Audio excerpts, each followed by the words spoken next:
taong 1692. Sa maliit at malamig na pamayanan ng Salem Village, ang bawat araw ay umiikot sa simbahan, trabaho at takot sa Diyos. Ang mga tao ay naniniwala na ang mundo ay isang labanan ng mabuti at masama, at ang kasalanan ay may kaparusahan. Ngunit sa likod ng katahimikan may kumikilos na kakaiba. Isang takot na hindi pa nila kayang ipaliwanag. Sa tahanan ni Reverend Samuel Paris, nagsimulang magpakita ng kakaibang asal ang kanyang anak na si Betty at ang pamangkin na si Abigail. Hindi sila mapakali. Sumisigaw sa gabi. Nagkakaroon ng kumbulsyon. Tinawag ang doktor, ngunit wala siyang maipaliwanag.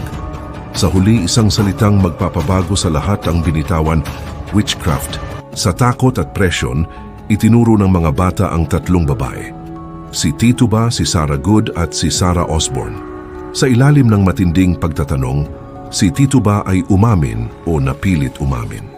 Sinabi niyang may mga nilalang, may mga sumpa, at may iba pang mga mangkukulam sa Salem. At doon nagsimula ang bangungot.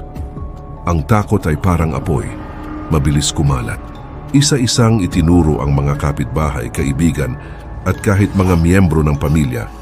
Mahigit 200 katao ang inakusahan. Sa bawat sigaw ng witch, isang buhay ang nasisira. Ang hukuman ng Salem Witch Trials ay naging sentro ng histerya. Ang ebidensya, mga panaginip, mga pangitain, mga akusasyon na walang patunay. Isa-isa silang hinatulan. Si Bridget Bishop ang unang binitay. Sumunod ang iba pa, lalaki, babae, kahit matatanda. May isang lalaking pinangalanang Giles Corey na tumangging magbigay ng plea. Bilang parusa, pinatungan siya ng mabibigat na bato. Hanggang siya'y mamatay. Ang kanyang huling salita, more weight. Ang trahedyang ito ng Salem ay mananatiling paalala ng panganib ng malawakang takot at kawalan ng hustisya.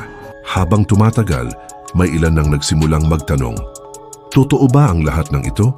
Paano kung ang mga akusasyon ay bunga lamang ng takot? Paano kung ang hustisya ay nalamon ng histerya? Ang ilang lider at mamamayan ay nagsimulang tumutol. Sa huli, tumigil din ang mga pagbitay. 20 inosenteng buhay ang nawala. Mahigit 200 ang nasira ang pangalan. Unti-unting inamin ng komunidad ang kanilang pagkakamali, ngunit huli na. Ang Salem Witch Trials ay nananatiling isa sa pinakamadilim na bahagi ng kasaysayan.